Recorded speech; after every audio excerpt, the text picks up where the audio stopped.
Welcome to Indy's Real Estate Gurus. I'm Rick Ripma, your hardworking mortgage guy, and I've been in real estate and mortgages for over 34 years. I've helped over 5,300 folks finance their homes. My team and I believe in custom tailored loans, not the one-size-fits-all approach. We believe there is the right mortgage for you, and we believe we are the team to deliver it. And I'm Ian Arnold, part of Rick's hardworking mortgage team. I've been in the financial industry for 15 years, helping customers get the best possible credit scores so you can get the best rates. I have a passion in helping you secure your overall real estate dreams. And if you're anything like me, pay your home off even faster. And if you have any questions on Indiana real estate or mortgages, please go to hardworkingmortgageguys.com. That's hardworkingmortgageguys.com. You can look Ian and I up there. You can contact us, or you can see a variety of videos. Or you can give us a call at 317-67. No, that's not my number. I keep wanting to give the wrong number. 317-67. It is the right number. 317-672-1938. I got too dang many numbers. 317-672-1938. So that was bad. And today we have a great real estate agent on. He's been a phenomenal producer and a great guy. And you've been in the business a little while, John. Since 1986. Yeah, so that's a little while. I stopped counting. Yeah. And John Creamer. It's Creamer. Creamer. It is spelled Creamer, so Okay. It looks like Creamer, but it's actually pronounced Creamer. Okay, perfect. And you're with Century 21 Sheetz. Yep. All right. And if somebody wanted to get a hold of you, what is the best way to get a hold of you if you have any real estate needs? Call or text 317-250-5646. That's 317-250-JOHN. Oh, is that how you did that? Yes. And that JOHN is 5646. Yeah. 5646. Yeah. Yes. Yeah, now you're lucky to get a number. Yes, I know. You get a 317 number. number, Yeah. right.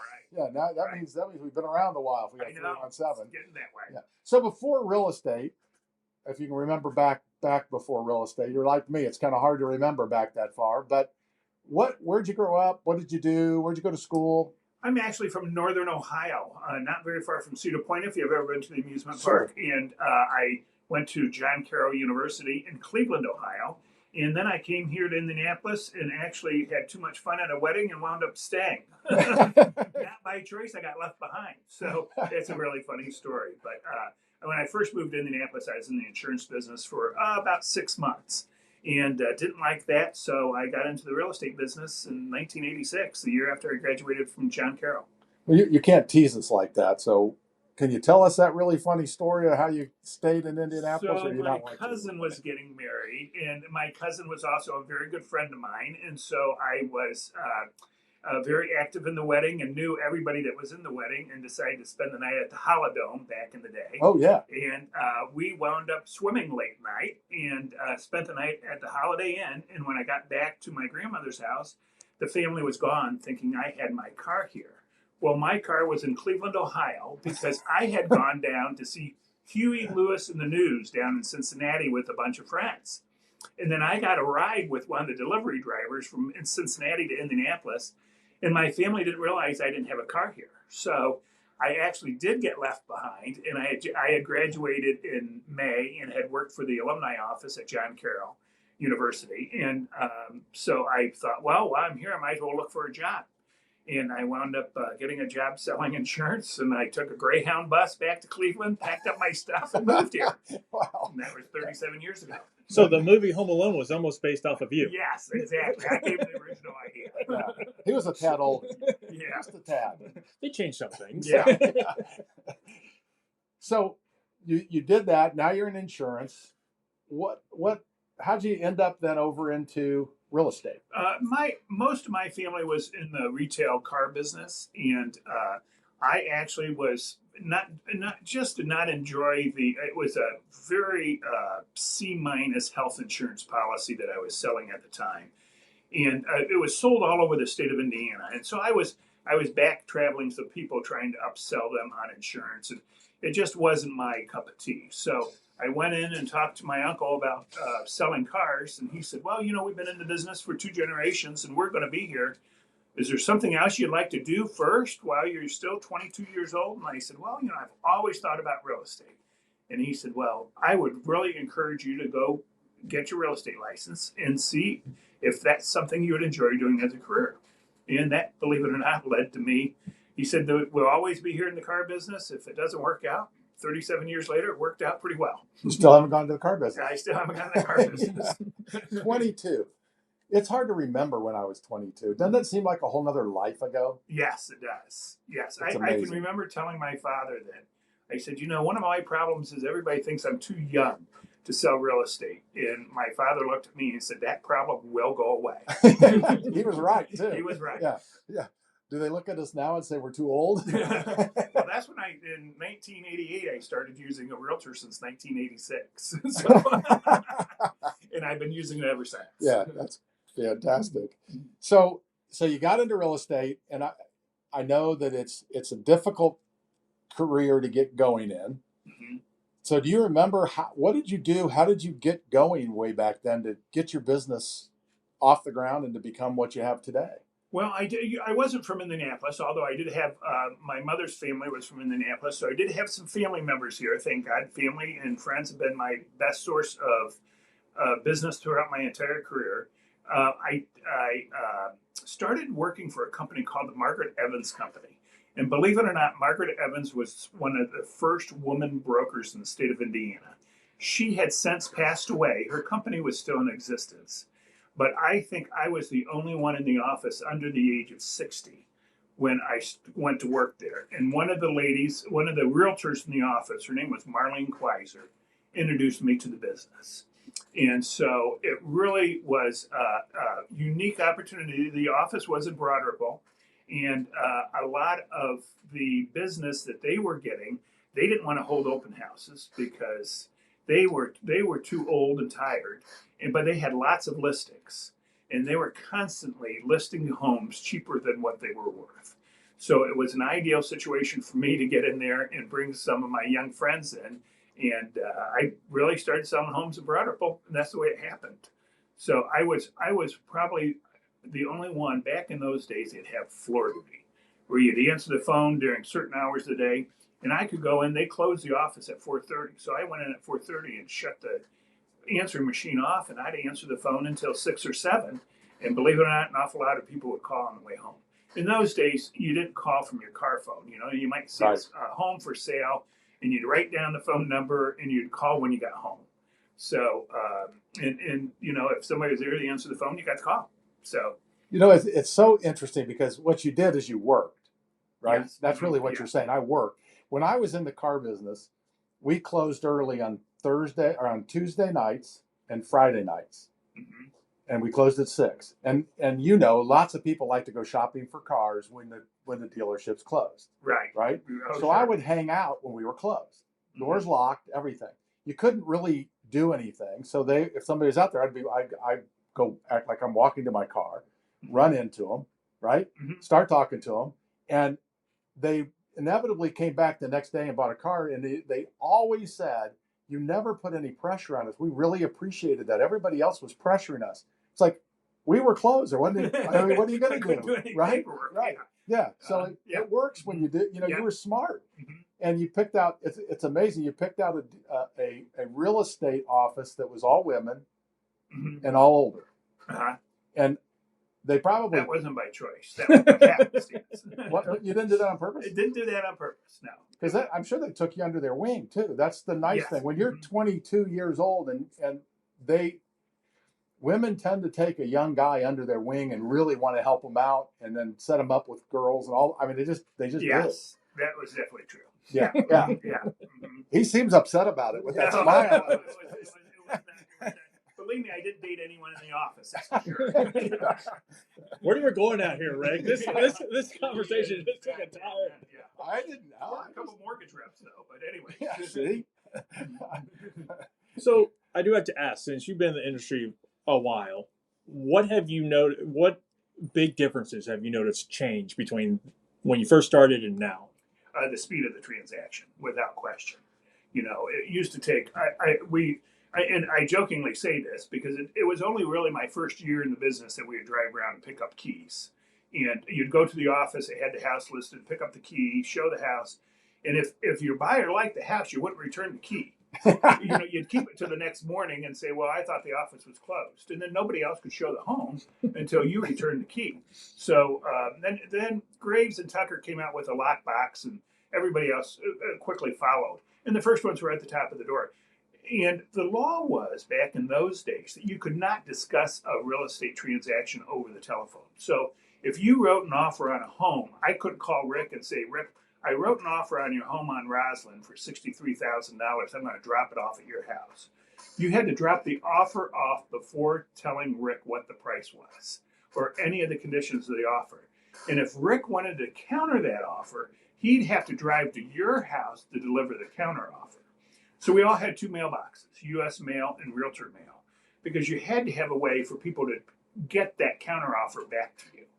So the fax machine was a wonderful invention in 1989 or 90 when the Indiana General Assembly said it was okay to deliver an offer by fax. But we had to wait for that. That took a while. Indiana wasn't the first one to do that. So for sure it was the speed of the transaction. And today, you can receive, you can say highest and best by 5 o'clock, and at 4:55 have 0 offers, and at 5 o'clock have 8, because everybody's sending them to you at the last minute.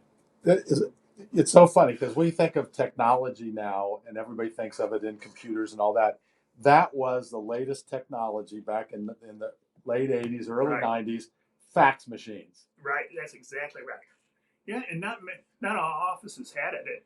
As a matter of fact, I went with Century 21 Sheetz in 1988, so 2 years after being in the business. And Mick didn't have a fax machine.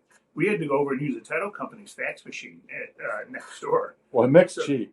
Well, I think he was cautiously, and to be honest with you, Mick was a great broker. I had 2 other brokers in between going till Mick bought Century 21 at the Crossing, where I was when we went back.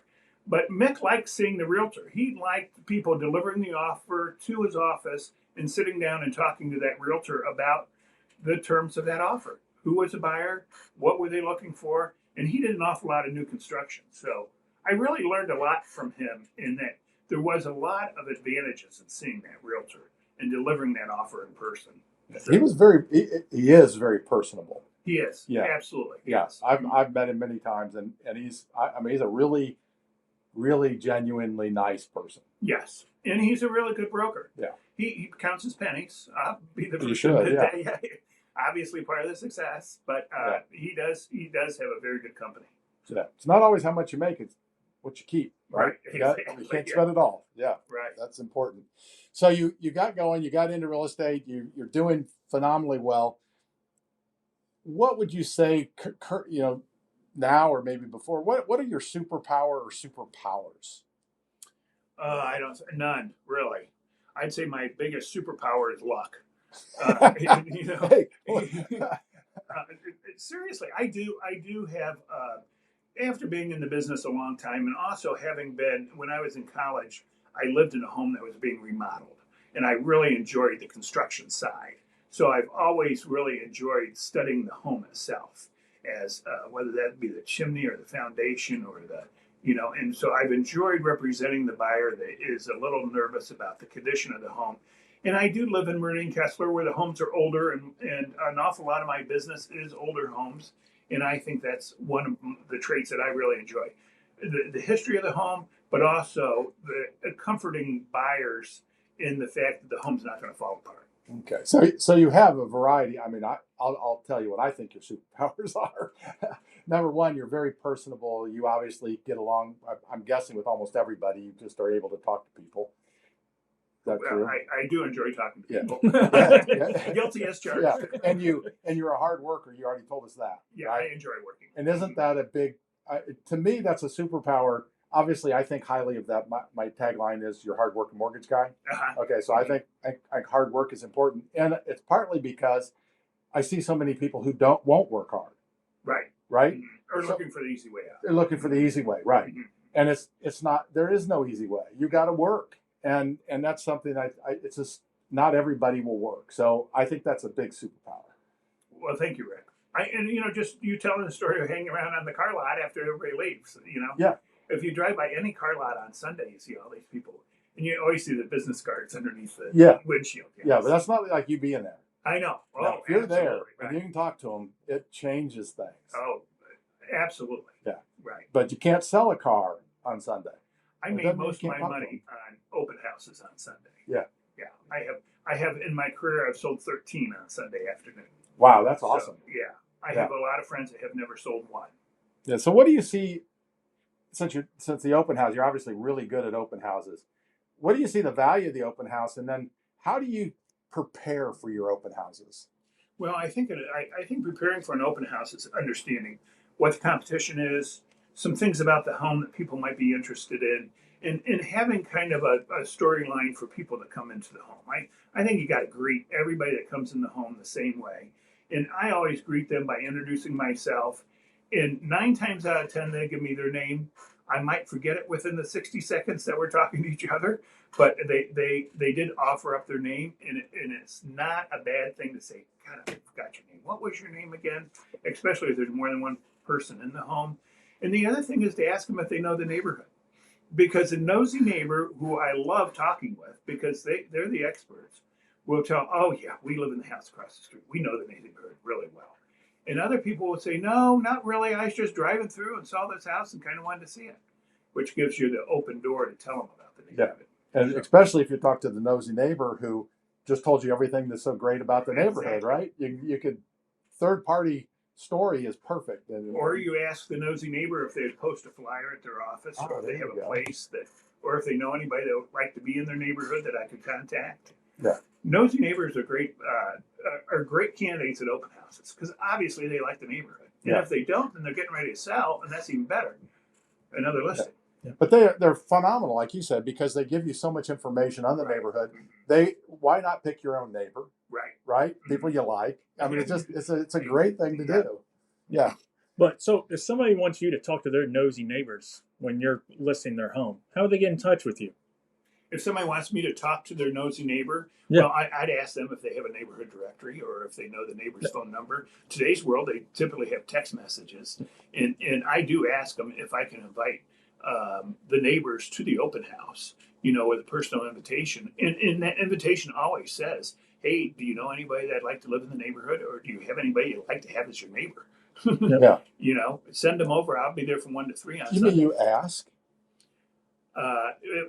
Yes, I'd plead guilty to the fact that I haven't done a lot of that in the last 18 months because we just haven't had open houses. Right. I mean, the inventories, especially your good inventories, moving too fast. Yeah. But I'm talking back historically. No, and I'm saying because I think people, well, you know better than I do.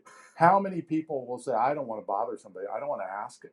You just ask. People are more than happy to help. Oh, they love it. Yes. They love it. And that's what you're saying. So if somebody is looking to list their house or buy a house, what's the best way to get a hold of you? My phone number, 317-250-5646. We also have a team. There's 4 of us on the team. My wife is one of them, and we go by Creamer Elson O'Brien. And so you can go to CreamerElsonO'Brien.com. And that, again, is Creamer. Kramer's the only one I have to spell. Rick Eslon's my partner and has been for 26 years. He was a junior in college when he started working with me. Wow. As my assistant, and that lasted about maybe 9 months before he was selling as much as I was, and has ever since sold. And Eileen O'Brien is actually my cousin and a very good friend, and she has been with us for 15 years. And my wife, Molly, got in the business 5 years ago. Wow, awesome. So you got a great team and lots of experience. Yes. Mm-hmm. And it's amazing. He started as a junior in college. Yes. And then became selling. Salesman, if there ever was a salesman. Yeah. You have a good eye for talent, obviously. I got lucky. Well, I forgot. Yeah. I guess I used to have a guy who used to tell me I'd rather be lucky than good. Yeah, I agree with that. And if you would like to get a hold of Ian or I, go to hardworkingmortgageguys.com. That's hardworkingmortgageguys.com, or you can call 317-672-1938. That's 317-672-1938. I still thought I did it wrong. We've only done this like twice. I know. I've done it once or twice. Thank you for listening to Indy's Real Estate Gurus. The gurus we interview share valuable insights. They reveal their strengths, personalities, and how they'll work for you. While we hardworking mortgage guys secure your best mortgage, real estate gurus work hard too. They listen. And I can't even read. They avoid problems the amateurs don't see. They listen. They find unrealized opportunities. If you're buying or selling a home, keep listening and definitely call one of Indy's real estate gurus. All right, John, we're going to take a side step away from Okay. real estate. Let's have a little fun. Let's learn about you. So, Oh no. if I got to take away your phone and you cannot work, I don't care if your rest of your team can work, they're good. But what do we catch you doing for fun? Probably on a boat if it's summertime. I enjoy boating quite a bit, and when I have free time, that's what I like to do. And where's your favorite place to take the boat? A little spoiled. My wife's family has a place on Lake James up in Angola, Indiana, and there my brother-in-law and I have a pontoon boat, and I'm part owner of a condo on Lake Erie, and there we have a speedboat at the condo. That's right at Cedar Point, which is really fun, but it's 4.5 hours away, so don't get there as often as I Yeah. St. James is a little closer. It is closer, Yeah. and it's my favorite because it's very relaxing. Yeah. Lake Erie can be like the ocean sometimes, yeah, and you can't necessarily drink a beer when you're boating on Lake Erie because you got to really pay attention. But it's not crowded. I mean, you're lucky to see another boat, but you got to pay attention to the weather and the waves. What's a reasonably big lake? It is, I mean, yes, and it's very shallow, so it kick up in really in 15 minutes. Really? Oh yeah. Mm-hmm. So with no notice. So you kind of always want to know where you're going to be in 15 minutes if it starts kicking up. So you watch the weather, I'm guessing. Not as often as I should. Okay, that's why he stays on the lake, on the small lake. Yeah. That's what I would do The too. small lake is really nice. It's very relaxing. Yeah. Well, it's funny as a younger person, I always wanted the speedboat and all that, and everybody had speedboats. I thought that was great. Today, pontoon boat is the best boat out there in my book. Oh, you can right have a there party, and you can. It's laid back. It's easy, but I'm guessing it would be kind of hard on Lake Erie. Yeah, you couldn't have a pontoon boat on Lake Erie. That's what Yeah.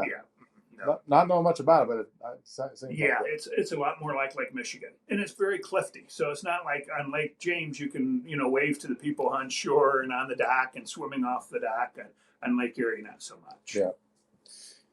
So I know that you've transitioned and you've done very well. So what do you think that your biggest reason for success? Because we see so many agents fall off. What is it, like 90% in the first 5 years fail? So what's made you think you've succeeded so well?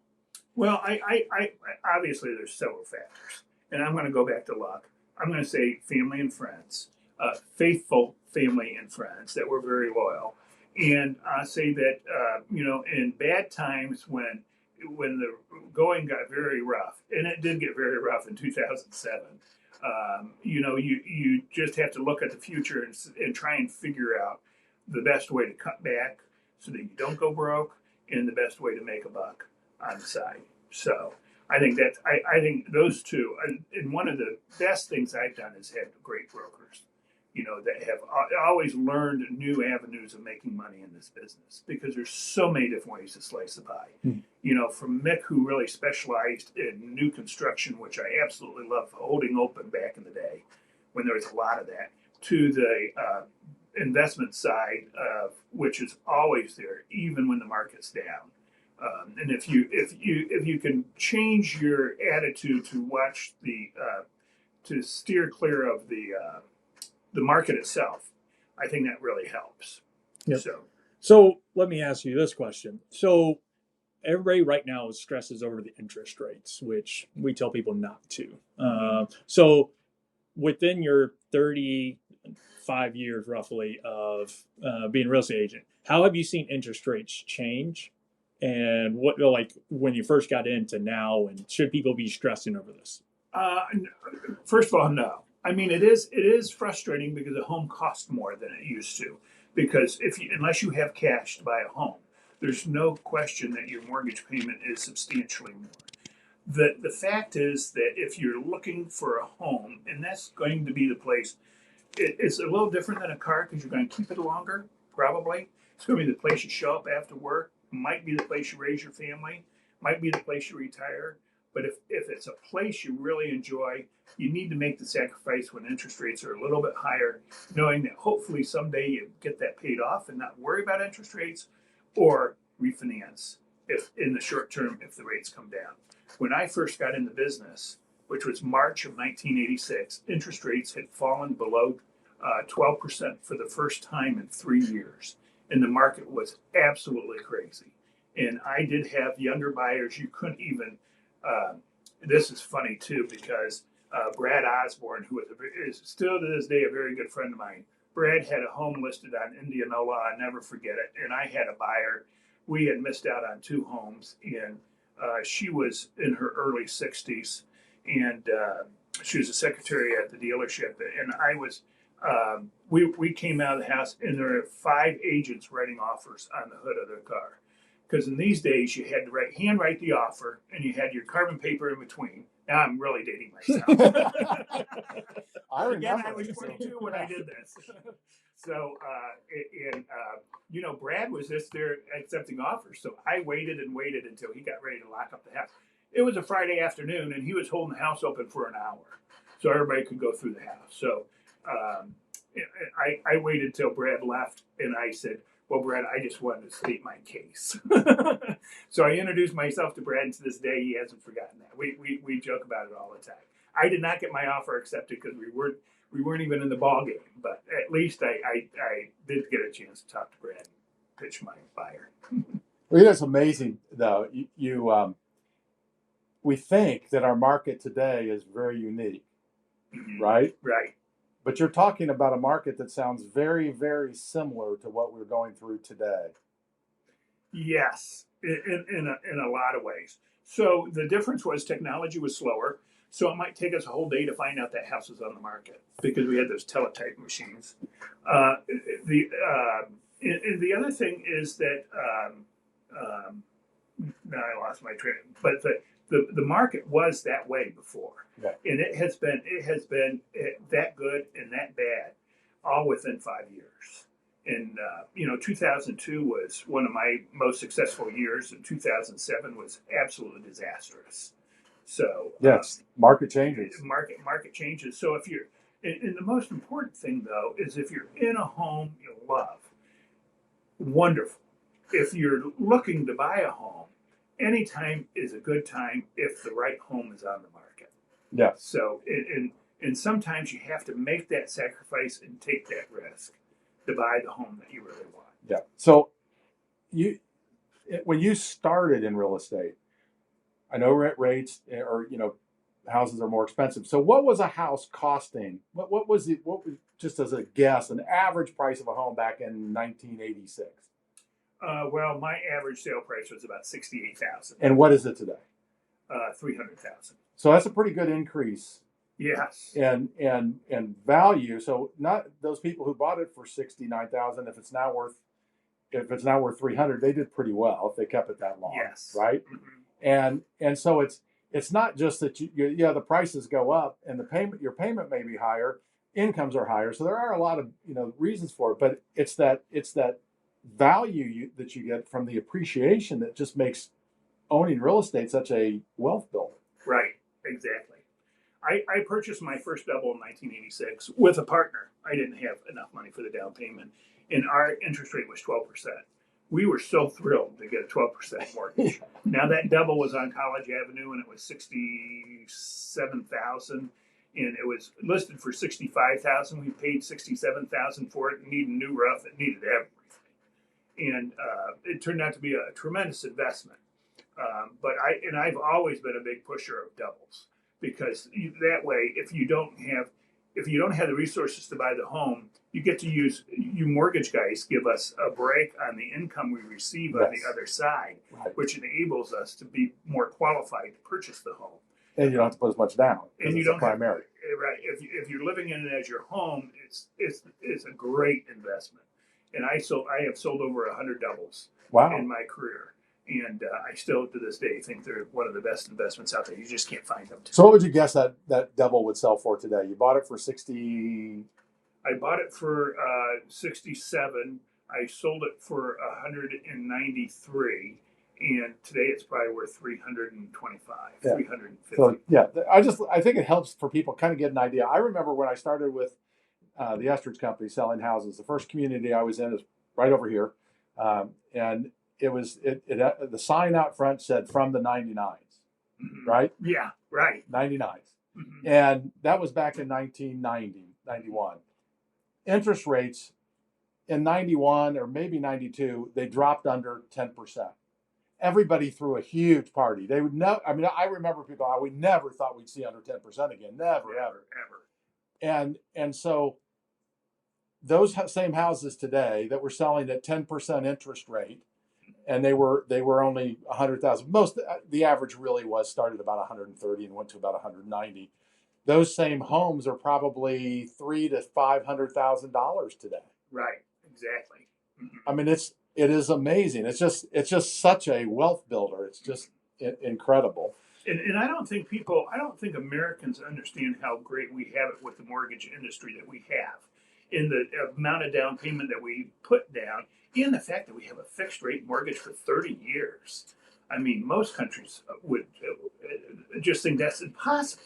How does a bank promise you to loan you money for fixed rate for 30 years? Well, they don't. We have a bond industry that takes care of that, right. Which is really, I mean, the more you study it, the more interesting it really is. Yes. Yes. Yeah. So what would you say what was something you're just incredibly proud of within your business? Well, first of all, the team, because Rick and I have really not only had an awful lot of fun, but been partners for a long time. And he's 10 years younger than I am, so, and that helps. A young buck. Yeah.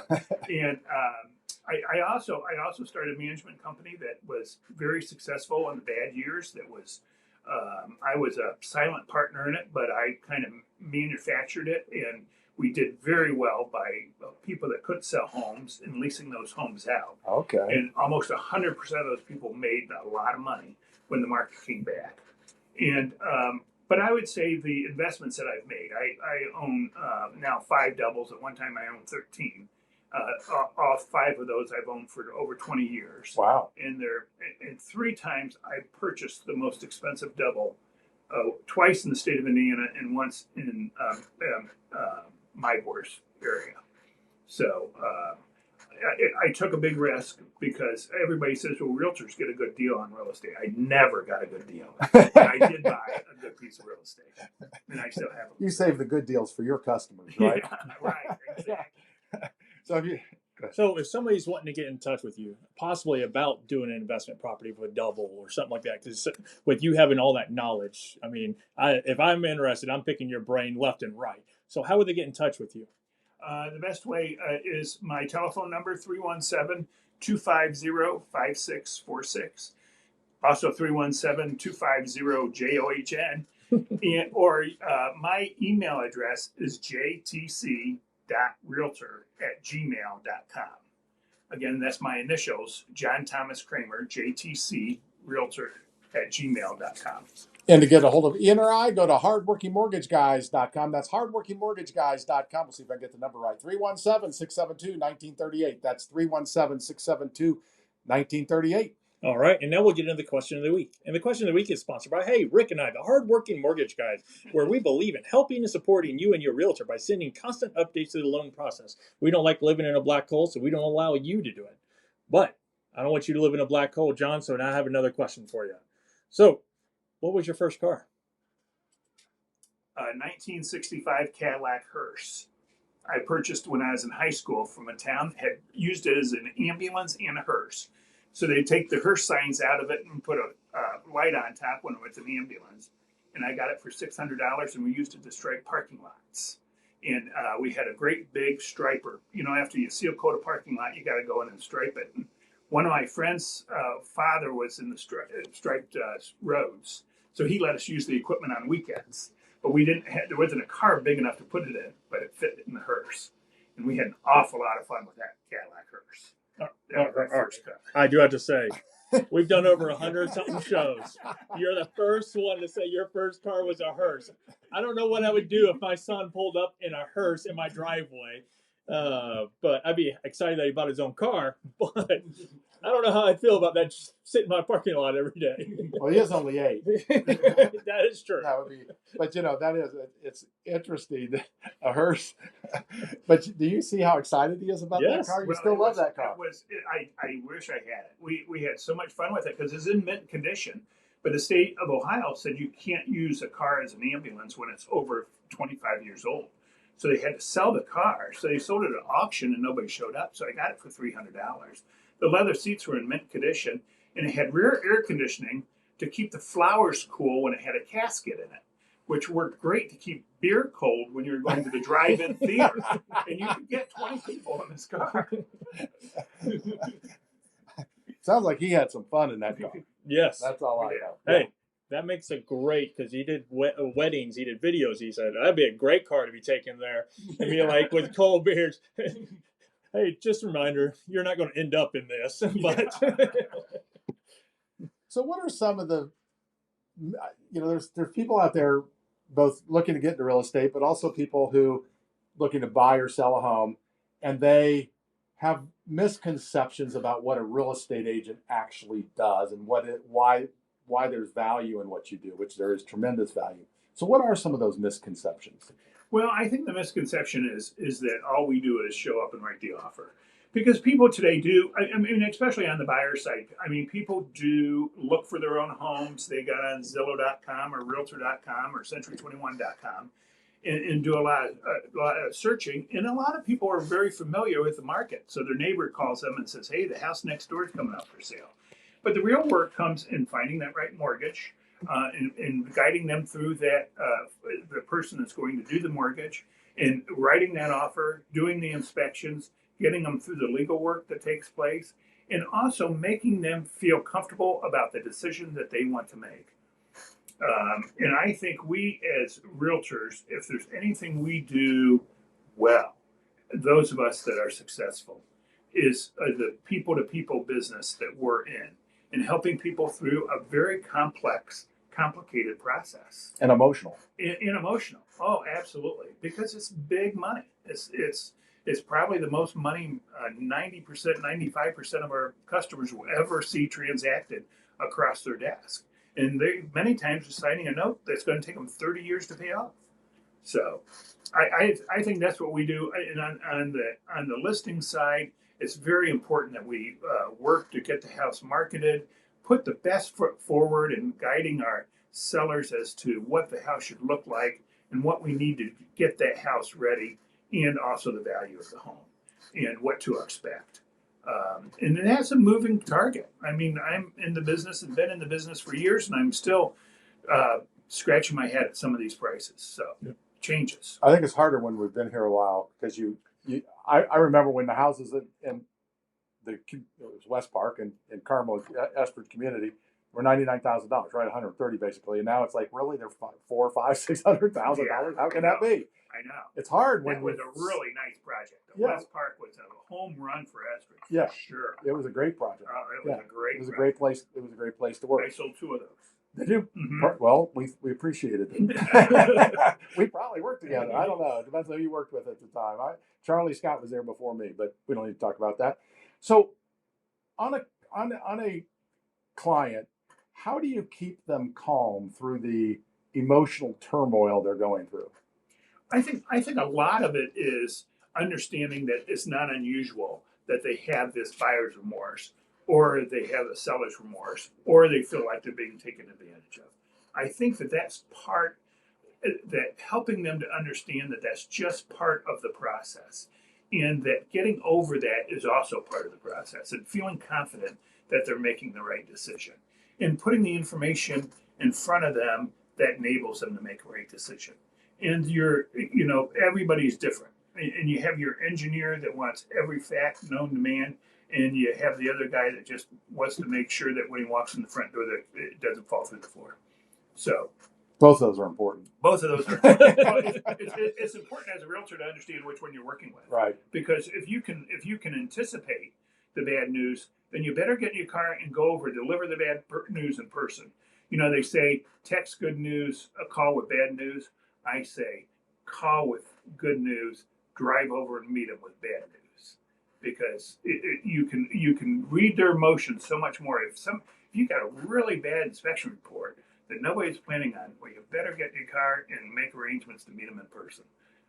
And I always say, Tim O'Connor was a broker of mine at Century 21 at the Crossing, and Tim always said, go to their office. you not only get a chance to be introduced to everybody at the office, but it's when they have time to sit down and talk to you. Yes. And it's their comfort zone. So don't wait till they get home and they're dealing with the kids or they're tired from working all day. Man, go drive, find out where they work, and go to meet them at the office. And boy, that's been a valuable piece of advice. Yeah, it works very well. I found that out by mistake. I had a customer who needed to do an application. He was a CFO of a company. I will go over to take his application, talk to him. He introduces me to everybody. I ended up financing about everybody in the entire company. That's a good day. Amazing. Yeah. So let me ask you this. What do you think your most memorable deal was? Oh, well, that was probably my purchasing my very first double. That was so I bought my first double on Broadway in Meridian Kessler, and I was paying $140,000 for it. The seller was a for sale by owner, and I knew that this other realtor had made an offer on this double. So I sat down with them, and they showed me the double, and I decided I didn't want to buy it. Then the next morning I woke up and said, I got to have this double. So I went over and I sat down with them, and they said, well, we got an offer right now that I think we're going to accept. And I said, well, do you know what property taxes you have to pay on that offer? Knowing that they wouldn't know that. So they said, no, I don't. So I said, well, why don't you get out the offer and let's take a look at it. I'll tell you exactly what it is. And so they got it out. And so I saw the price of the offer was $135,000. So I said, well, I tell you what, I'm going to offer you $140,000, but you got to take it right now, because I'm not going to have you go back to her and see if she'll offer $145,000. Well, Mick Sheetz thought I was crazy to pay $140,000 for a duplex, a double. But I said, the average home on Broadway was $75,000, and I was buying two of them. Yeah. And I was buying two lots. So, and then I couldn't get it to appraise. I had a hard time with the appraisal, which was really interesting because a friend of mine, Joe Trainer, had just was assigned the appraiser, and he and I had just run for the board at my board. So he goes, Creamer, I'm never going to be able to. There's nothing out there that's over 115. And I said, well, Joe, you got to get this done for me. I mean, this is really, really important. By the way, you can't do that anymore. I know. Back in those days, as they say, back in those days. So, and Joe and I to this day are friends. But he did. He used the income approach. We didn't have a problem with, but he used the price per square foot of the other homes on the street. So. Yeah, I probably should quit telling that story. No, it's a great story. And it's Before 08, that was okay. Yeah. This was 1992. Yeah. Back then, and I remember I had rental property back then, and I remember, it's so funny today. You got to put tons of money down and everything else. There was a program that came out. There's like almost nothing down on a rental property. Right. Oh yeah, it was ridiculous. Yeah. Mm-hmm. So, what have you seen? So you got some people that have rented the whole entire life, and they're now thinking about home ownership. What does that do for somebody financially or even mentally? Well, I think that I think mentally is more important than financially, because there's a certain level of permanency to the purchase. Especially if they've been in a home for several years and they're very comfortable there. It's hard to give up that comfort zone. But when you start talking to them about having that comfort zone where nobody will ever be able to change the rent, that they'll be in complete control of the operation, and that owning a home is easier today than it's ever been because there's so many services being provided. It used to be a lot of people were weary about having to cut the yard, but now there's so many mowing companies going up and down the street that you can get that done. So I think that's one of the things that it's the whole fact that you're going to make a commitment when you buy a home, but that commitment is going to be so enjoyable because you're going to make that house your home over time, and the longer you're in it, the more you're going to enjoy it. Hopefully. And the richer you're going to get normally. Hopefully. Yeah. So, if somebody is looking to get into real estate, and I think you would hire somebody. I don't know if you're doing that, but if somebody, even if they are looking to get into real estate, want to talk to somebody about that, or they want to buy or sell a home, what's the best way to get a hold of you? The best way to get a hold of me is 317-250-5646. And I'd love to talk to you about real estate as a career. I've helped an awful lot of people get into business. They haven't necessarily been a part of the team. They've been clients of mine that have purchased a home and thought the business was really interesting and are doing very well in the business. There's been others that have gotten in and moved aside. I think one thing that people on the outside don't understand is the system that we have through the Board of Realtors. It's just such a, my uncle, who again was in the car business, always said, boy, if I could have a system where I could sell any car made, if somebody came on my lot, boy, would I be a wealthy car salesman. And he always said, you guys don't have to carry inventory, but you guys sell everything everybody else gets to list. And I think that's a real big, when you open a storefront and you have to buy that inventory and stock the shelves, you immediately have risk. Now, obviously, if you're going to get into the real estate business, you need to go out and get some listings. You need to have people believe in you and put your name in their front yard. But until you do that, there's an opportunity for you to share with other realtors anything that they have listed. And I think that's such a number in our industry that is not appreciated enough by the members of the Realtor Association, but also it's such a wonderful business because that realtor is really your partner. Much the way you mortgage guys are our partners in helping us get through the transaction. The same's true with a fellow realtor that's representing the seller if you're representing the buyer or vice versa. Yeah. So you really have to get along or try, and it really helps to have somebody who will work with, that you both can work together. And if you don't like working with people, don't get into business. Yeah, it is a people business. It is a people business. It's not really a real estate business. It's a people business. It's a people business for sure. I tell you a quick story. I was on the board of directors of the National Association of Realtors right after being president of my board. And we had a conference out in Las Vegas, the NAR convention. And they had a panel. And on that panel was the president of Google, the president of Bank of America, the president of NAR, and the Zillow, the president of Zillow. So the president of Google said, hey, all we want to do is if somebody has a question about real estate, we want them to be able to come to us to answer that question. We want to be number one in answering any question on real estate. The gentleman from Bank of America said, our ultimate goal is for us to advertise and be the front end of the train so that anybody that wants to buy a home comes to us first to get qualified. And then we work and find a realtor partner. But we want to be the front. We want to be the first telephone call. The president of Zillow said, what we want is we want to capture 20% of the industry dollars by being the point of origin for everyone that is looking at real estate so that we can then sell that lead to our realtor partners. And we feel like we have a 70% market share without ever opening a brokerage. And then the president of NAR said, the number one thing we want our members to do is to be people persons, and for our members to be the neighbor next door, the neighbor down the street, or the person that's most concerned about the community who gets the first phone call when somebody wants to buy or sell a home. And I thought that was the best explanation I have ever heard. And that was in 2003. So that's going back a long way. I mean, for us today, that's 20 years ago. So, yeah. So I haven't seen that long ago, but it is a long time But ago. I think when you look at realtors that are successful and people that want to get into this business, that Bernice Hellman, who was president of the Indian Association of Realtors 3 years ago, she started off every speech by saying, boy, it's a beautiful day to be a realtor. And I always stuck with me because I've always enjoyed being a realtor. And I think anybody that wants to get into business just has to realize that you got to put people first. And as long as you do, you're going to really enjoy your career and you're going to get a lot out of the business. Great. Oh, that's awesome. Thank you so much. And to get a hold of Ian or I, go to hardworkingmortgageguys.com. That's hardworkingmortgageguys.com, or you can call 317-672-1938. That's 317-672-1938.